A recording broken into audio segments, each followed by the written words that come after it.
that he managed to dodge the Maokai W on a couple of occasions. So yeah, that was good timing, but ultimately was, I mean, I don't really blame anybody on Longzhu for that last game, just because they were so uncoordinated as a team, and that was the root of most of their problems. It wasn't like an individual play. It was some people were going out in team fights, some people were trying to go in at the same time. Yeah. It's kind of a mess.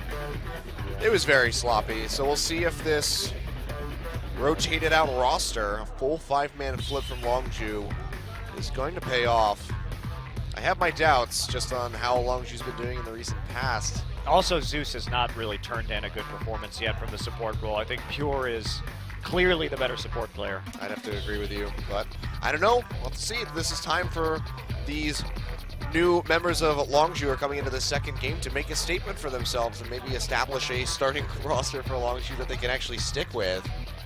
But SKT looking near undefeatable after that first game, so it could be a 2-0. We're going to find out when we get onto the Rifts. Game 2 coming up.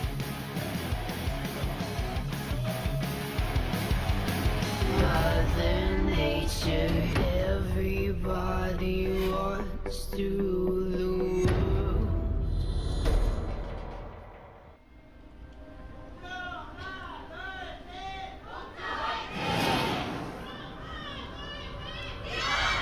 Around that tower, getting some good deep vision as well to spot SKT in their own jungle.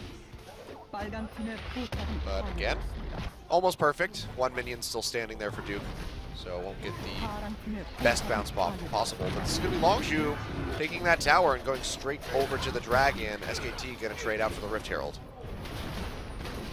Exciting times, perfectly standard lane swaps, all right.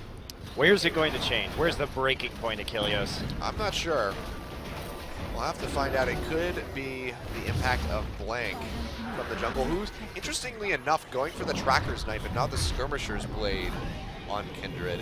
He did play Skirmishers in the last game, so that could be a potential teleport ward at the Dragon Pit if Longzhu want to fight. Faker going in here. It's going to draw out the Wild Growth from Frozen. Nice. Didn't even have to use the Emperor's Divide. Has his heal up too, so draws it out. That means there's going to be no contest on the Dragon because he zoned out Frozen, got the Wild Growth out. He had already chunked down Frozen before. Clean objective control there. Unfortunate of a myth that I have to bust it myself. Oh, Faker coming down. Maybe pinching into Flame, gonna go in, draws out the flash. Nice, Emperor's Divide just clips the backside of him. There's nowhere for him to go. He's gonna fall, and it's gonna be actually the Nars and Duke picking up the kill. I think nicely played by Faker. My favorite thing about watching Faker's Azir this season, Tigers extremely well by use of his ult to just nail people who are even slightly out of position. Yep. Here we go. Now Frozen has to pop the Wild Growth, but the concussive blows come through, and he's going to go down, possibly. No, one more auto attack. Ben goes forward, maybe a little too much. Nice, got Kindred That's going to be the Kindred ult coming through. Frozen still staying alive. Wolf with the flash forward. Does it go on to Zeus? He falls. No ultimate available for the Owlstar to stay alive. Flame's here. Flame is here yet again.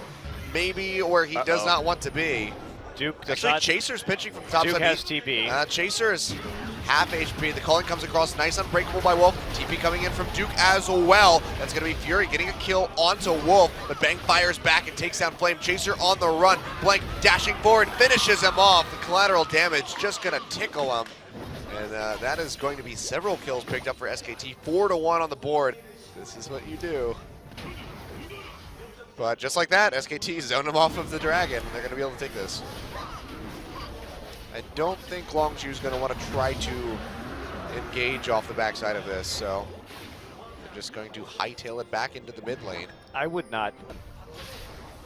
Well, they're always clapping. Just like the fans do for me. Oh, big engage by Zeus here. Catches two people with the knockup. Faker down below half HP and Flame coming around the backside. Maybe trying to get that twisted advance. Nice ultimate by Wolf, and it's going to be Flame flashing onto Duke and rooting him, but he's going to fall for it. Chaser goes down as well. Lambs with Spike to just heal up SKT. They should be able to find this tower. Two members of Longzhu down, and a lot of pressure open up here for SKT as they just continue onward through this mid. I will say that the action scenes in that movie are pretty good. No, I thought they were grabbing. But why don't we just cast the end of this game? Well, that's true. That's fine because it's very imminent. We can see Zeus going to go down, knocks Duke in. He's still alive, though. Not going to go down. Chaser, on the other hand, he is going to fall. Fury trying to stay alive. Faker with a very nice Empress of Eye, just pushing Frozen and Flame in. Nice ultimate by Blank, keeping his mid laner up. Flame is going to go down. Fury hiding in the vestiges of his base in the fountain. The Nexus is going to fall, and just like that, SKT getting revenge over Longzhu with a 2-0 victory. Oh my God. The disrespect. That was the first kill Faker got in the game. Holy cow, that damage with the Thunderlord proc. That was the only kill he got. He was 1-0 and 10 at the end of that, but Faker coming up huge in that one. 12-1, even more crushing than the first game. Oh, And good SKT stuff. make very quick work, and you have to wonder, like, what is Longzhu gonna do moving forward? Because they just did an entire swap for game 2, and it just did not pay off at all. Well, I don't know how many of us are actually surprised about that. I don't know if their Swapperino situation is really the way forward for this team. I think that they